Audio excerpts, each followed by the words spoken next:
do café, vem bater aquele papo e, claro, tomar aquele cafezinho com a doutora Luana Ruivo, que vai falar um pouquinho com a gente sobre os cuidados básicos com pet.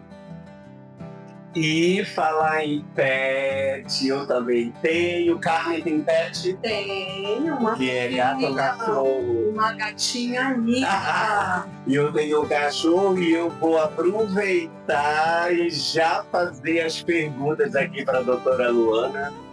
E ela, tenho certeza que vai me cobra. Bem, gente, a doutora Luana está aqui para responder tudo sobre a saúde dos nossos pets, não é isso, doutora? Sim, foi um prazer estar aqui com vocês e, na verdade, com vocês terem disposto para vir aqui ao consultório e para a gente falar de um assunto que, enfim, amo, né? Amamos, sim. E ainda tomando café, que minha segunda ou primeira favorita. Então, enquanto a doutora Luana vai falar um pouquinho do trabalho dela enquanto veterinária, a Carmen está servindo aqui esse café para a gente, você já vai pensando aí na sua perguntinha para a doutora Luana que responder. Doutora Luana, esse mundo aí do pet, da área da veterinária, o que a senhora tem para falar para a gente? A gente vê que hoje em dia cada vez mais, né, os cuidados com os animais, a aproximação que as pessoas estão tendo com os animais está sendo algo que vem crescendo assim, né, exponencialmente. E junto a isso a gente vê também o crescimento quanto à responsabilidade, né, quanto aos cuidados. Os animais hoje já não são mais como apenas uma propriedade, mas sim agora como entes queridos, né, entes familiares, de fato. E aí, com isso, a gente vê cada vez mais as pessoas se preocupando em dar o melhor para quem eles se dispõem a estar cuidando, Durante muito tempo, né, tinham pessoas que davam cachorrinhos de presente de Natal como se fosse um brinquedo, né? E a gente está vendo realmente essa mudança de mentalidade, esse respeito pela vida animal, né? Meus amigos aqui que me conhecem sabem que eu amo animais, eu passei até por uma transição alimentar, né? Não como carne mais, porque eu respeito a vida, é uma prática minha, procuro assim, levar mesmo a sério, né? Eu resgato animais e conheci a doutora Luana no resgate, né, da Lua, da minha oncinha, da minha tigrezinha, né?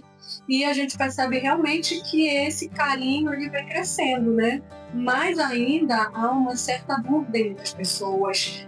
Como cuidar desse pet? Será que isso vai fazer mal para a saúde do meu filho que é pequeno? Quais são os riscos que oferece essa convivência? Sim. Então, eu sempre coloco que, assim, primeira coisa, a pessoa que se dispõe, né, a cuidar de um pet, a ter um pet, primeiro de entender de como vai ser essa adaptação à sua convivência familiar, porque vai ser um novo ente querido dentro do seu lar.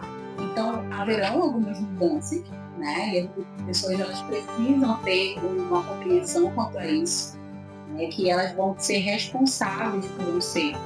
E aí, por isso, tem que adaptar o ambiente para esses animais, tem que respeitar, né, a sua biologia, a sua fisiologia, apesar deles estarem na nossa convivência, mas eles têm necessidades diferentes, eles têm cuidados diferentes e que precisam ser respeitados também.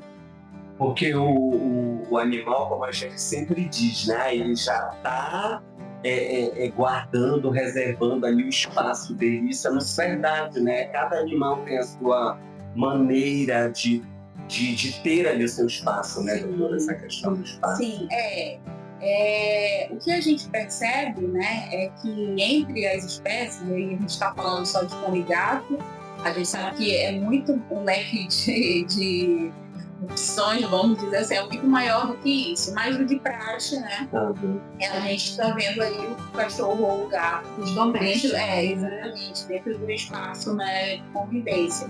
E existe uma certa diferenciação quanto a isso, né? E é claro que ambos vão ter, sim, essa defesa do seu território. E quando eu falo defesa, eu não estou falando de agressividade, eu estou falando de cuidado, né? De amparo do seu espaço. E existem algumas diferenças nas expressões disso. Um gato, ele vai se apresentar defendendo o seu espaço de uma forma muito diferente do cachorro, né? E vice-versa. E assim, aquela questão da alimentação, né? Sim. O que dá e o que não dá. Por exemplo, a Lua, ela come ração, né? Ela não suporta sachê, ela não come, fica lá, ela cheira, enche de formiga, eu fico mimando ela não come. Aí o que eu descobri? Que ela ama churu. Aí eu pego o churu, diluo na água e dou, porque eu acho que é uma coisa de dar assim uma nutrida, né? Mas aí o que o gato pode comer e não pode? Tá, né? Entrando já nesse assunto, vamos ter colocado, né? Porque existe, né, uma falsa ideia que muitas pessoas, isso, se a gente no nosso dia a dia é comum demais, a gente ainda vê muitas pessoas com medo de dar sachê pro gato, né? Tem muito sódio, eu não sei exatamente quem divulgou isso, mas eu sei que isso foi propaganda. E hoje a gente sabe assim, que um dos melhores alimentos para se ofertar ao gato é sim um alimento úmido, sachê, né? Isso a gente está falando dentro da indústria animal, né? Que hoje, né, para facilitar, vamos dizer assim, dentro dessa quanto às exigências nutricionais que esses animais vão ter, a gente sabe que a oferta da ração, elas estão tudo ali já tabelado, calculado direitinho quanto às necessidades nutricionais, seja do cachorro, seja do gato. E falando especialmente do gato, o sachê, ele vai ter a sua composição que respeita uma grande necessidade que o animal tem de hidratação, né? E a explicação, ela pode ser muito simples para isso, né? O gato, ele é um ser carnívoro, ele era um predador, né? E esse predador, ele retira boa parte da sua hidratação das presas onde eles consumiam. Então, eles na natureza, eles bebem água, sim, mas grande parte da hidratação deles vinha das presas. Pegava ali um ratinho, pegava ali um outro serzinho e se alimentava. E aí, como um alimento ali daquela presa, ele tirava 70%, 80% do que tinha ali daquela caça, né? Também tinha uma grande quantidade de umidade. Quando veio a questão da industrialização, a gente passou eles para dentro de casa, teve esse processo de domesticação, a gente tirou isso deles e ofertou um alimento que é a ração seca, que tem 2% a 3%. Né? Claro, a gente tenta compensar isso de várias formas. Tem hoje fontes, tem hoje várias vasilhas de tamanhos diferentes, que tenta atrair, né, o gato para beber um pouco mais. Mas ainda assim, pela fisiologia deles, eles ainda necessitam que dessa alimentação eles retirem também parte da hidratação. Então, o sachê, né, é muito importante para isso. E aí vai da criatividade do dono de tentar ver o que mais o seu gato vai aceitar. Porque aí a gente está falando também de um serzinho que tem uma personalidade muito forte, né? Conversa com quem tem mais de um gato, né? Donos os gateiros aí do plantão, a gente sabe que tem 5 gatos, 10 gatos. Tu senta para conversar com eles, ele vai dizer o jeito de cada um. Esse aqui ele é assim, ele é simpático. Não, esse aqui ele já se esconde, não gosta quando a gente... O gato, ele tem qualquer ser vivo, né? O cachorro também, mas o gato a gente vê a expressão dessa personalidade de forma muito forte. E quanto a isso, não é porque a gente diz que eles têm que comer sachê que eles vão aceitar qualquer sentido.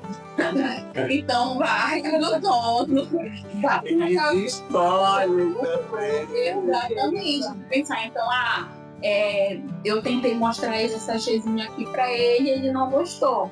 Então, deixa eu pegar aqui essa outra estratégia, deixa eu pôr esse vizinho. Coloquei mais um pouquinho aqui de água, porque já que falaram que é para hidratar, então eu estou fazendo de uma forma onde ela está aceitando indiretamente, entendeu? E assim, perfeito, porque vai ajudar e vai auxiliar também para ela ter uma opção maior.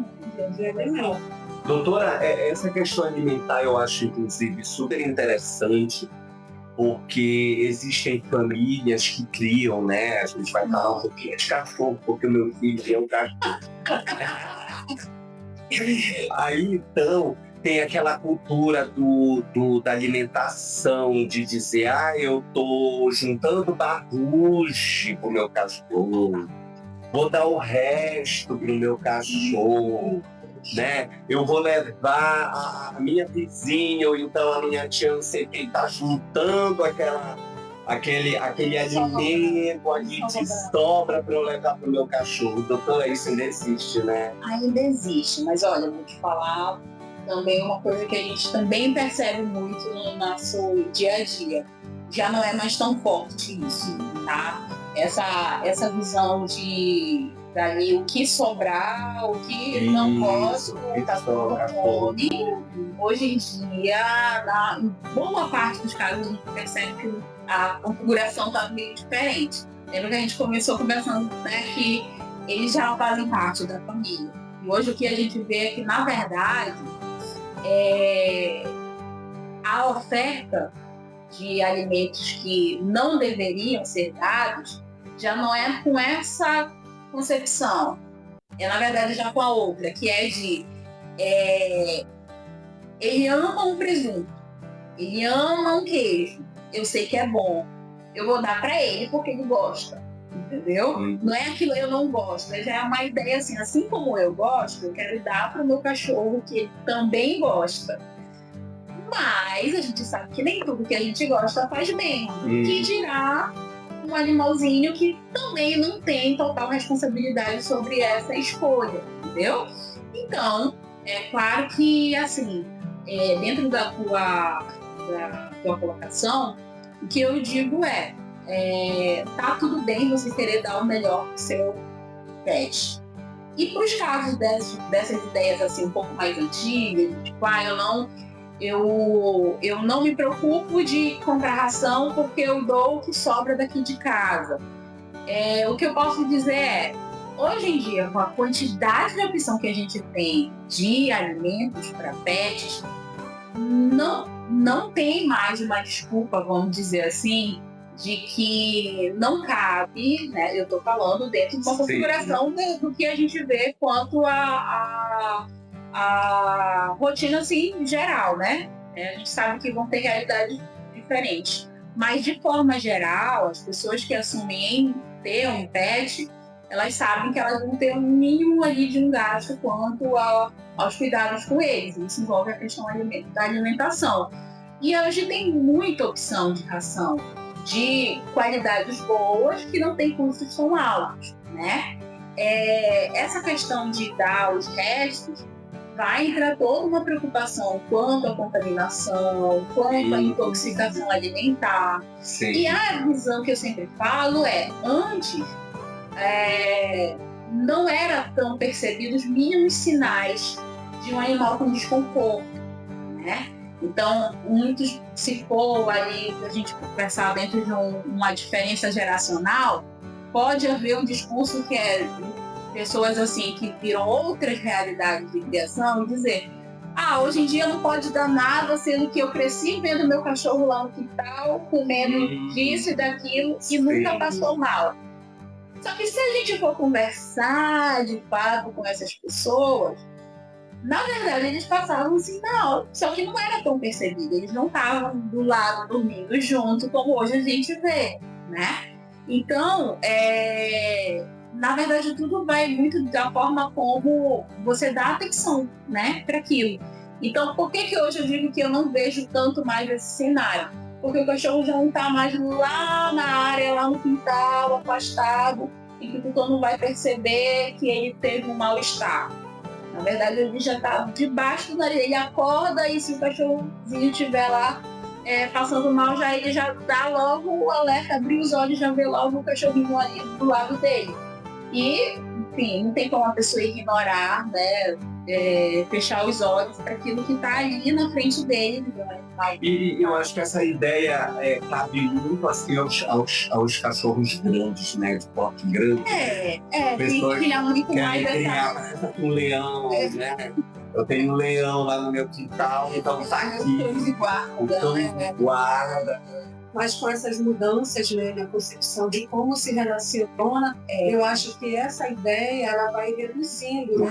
Embora a gente saiba que ainda tem muitos casos, né, de pessoas que pegam os animais, apenas os animais que estão lá, né? No quintal, ficam jogados, acham que o animal, né? Mas a gente vê que ainda bem, se a gente está crescendo e agora, né, já está vendo essas legislações que já, embora, né, já veio a partir já dessa mudança de concepção e que a gente fica mesmo mais atento a isso, né? Mas infelizmente ainda temos casos de maus tratos, né? Como eu falei que a Lua foi um resgate, eu encontrei a Lua num terreno baldio aqui, só osso, né? Quase sendo atropelada na rua, né? Então eu peguei, né? Mas como as pessoas viram e não fizeram nada, né? Então aí a gente ainda vê casos de animais que estão na rua, sejam gatos, sejam cachorros, né? Que ficam abandonados, que ficam na rua, que na verdade não são, fala assim, é um bicho de rua, não é um bicho de rua, ele está numa condição de abandono, né? E que a gente precisa, né, cobrar, eu acho que essa lei é boa, né? Para cobrar uma ação, porque a saúde dos animais também reflete na saúde das pessoas. Né? Verdade. E vocês aí, quem pode falar aí pra gente? Qual é o seu pet? Se é cachorro, se é gato? Você já resgatou um animalzinho na rua? Conta aí pra gente, escreve lá que a gente vai responder. E doutora, a frequência na consulta veterinária, e aí? A frequência que você fala, qual seria o ideal? Isso, o ideal, faz parte, né, da criação do bem-estar dos animais também. Se eu fosse pontuar, né, o que seria mais importante para eu ter um pet, né? O que eu tenho que me preocupar? Com a alimentação, né? Foi a primeira coisa que a gente conversou aqui, né? E em segunda escala aí, que praticamente junto com essa questão da alimentação, está realmente quanto ao acompanhamento veterinário, né? E quando a gente fala de acompanhamento veterinário, a gente fala principalmente da possibilidade de prevenção, né? É muito comum a gente ter ainda muito uma realidade onde a gente sabe que os custos, né, quanto aos cuidados veterinários, eles são altos, né? Não posso fechar os olhos para dizer que, se comparados às outras, colocando ali em comparação com aos cuidados, muitas vezes, né, na medicina humana, a gente sabe que tem um custo elevado, muitas vezes, quanto aos cuidados veterinários. Mas parte disso se dá porque muitas vezes a procura ela se dá apenas em circunstâncias de emergência, quando o animal está muito debilitado, o que faz com que a gente precise ter uma investigação muito maior, por não ter um respaldo onde não tem como eu posso dizer, um acompanhamento, né, ali que possa ter um histórico daquele paciente. Então, o que eu diria relacionando à tua pergunta, quando o filhote, né, ao adotar um pet, é de suma importância que eles são altos, né? Não posso fechar os olhos para dizer que, se comparados às outras, colocando ali em comparação com aos cuidados, muitas vezes, né, na medicina humana, a gente sabe que tem custo elevado, muitas vezes, quanto aos cuidados veterinários. Mas parte disso se dá porque muitas vezes a procura ela se dá apenas em circunstâncias de emergência, quando o animal está muito debilitado, o que faz com que a gente precise ter uma investigação muito maior por não ter um respaldo, onde não tem como eu posso dizer, um acompanhamento, né, ali que possa ter um histórico daquele paciente. Então, o que eu diria relacionando à tua pergunta, quando o filhote, né, ao adotar um pet, é de suma importância que tenha esse primeiro contato com o veterinário, sabe? E independente da realidade, eu resgatei de um local, então muitas vezes eles já chegam debilitados, porque a pessoa já se vê ali na obrigação de procurar por um atendimento. Mas até mesmo adotou de um amigo, era um vizinho que teve uma cadelinha que pariu tantos e deu, ganhou de presente, veio de um canil. Ainda assim, essa primeira consulta, que a gente dá o nome do atendimento pediátrico, né, ela é fundamental para auxiliar esse tutor, para que ele não precise ter esses contatos emergenciais, entendeu? Onde vai se falar qual é o melhor alimento, onde vai se dizer o que pode e o que não pode fazer. E a partir daí, então, quando é filhote, eles vão estar mais perto da gente, porque vai começar um protocolo vacinal, né? E o protocolo de vacina, ele é individualizado, é de acordo com cada histórico de cada paciente, se for cão ou gato, se é um cachorro que vai estar, dependendo da região onde ele mora, tudo isso influencia para esse protocolo vacinal. Então, não consigo ainda dizer de quanto em quanto tempo um filhote vai me visitar, que é um intervalo um pouco mais curto, dependendo da vacina. A partir da fase adulta, se é um cachorro que teve esse acompanhamento inicial, eu diria que uma vez ao ano, as avaliações de check-up estariam excelentes, entendeu? Porque é um cachorrinho que ele teve essa fase de preparação, ele não está desprotegido, ele foi acompanhado como filhote, ele fez todas as suas vacinas, o tutor sabe como conduzir, sabe o que dá para ele, sabe como fazer o controle de parasitas. Então, muito provavelmente, uma vez ao ano, ele vai voltar ao consultório para estar fazendo o reforço vacinal, fazendo o seu check-up preventivo. Aí, quando já vai chegando uma fase quando já começam a ficar mais velhinhos, aí a gente já muitas vezes vê que 2 vezes ao ano seria um intervalo bem interessante para já estar acompanhando, porque a gente sabe que alguns órgãos já vão ficando mais fragilizados, entendeu? E sempre que perceber que tem algo estranho, né, na rotina do animal, trazer, né? Antes da gente ver um sintoma, um sinal mais agressivo, um sangramento, uma diarreia intensa, a gente vai ter muitas vezes pequenos sinais. É o cachorrinho que todos os dias, ao ver o seu dono, vai lá balançar o rabo, latir, brincar, e de repente no dia não está mais tão disposto a isso. É aquele cachorrinho que coloca comida em questão de segundos, ele já está na vasilhinha, e de repente ele já come, mas demora para comer. Sinais, né? Isso já são sinaizinhos que o tutor já pode ficar alerta que já tem que fazer uma visita. Então, né, gente? A gente aprendeu aqui, né, bastante, né? Os cuidados básicos, que é hidratar, né? Dar água, é uma coisa que eu comprei uma coisinha de uma fonte de água para ela bebe água pra caramba, né?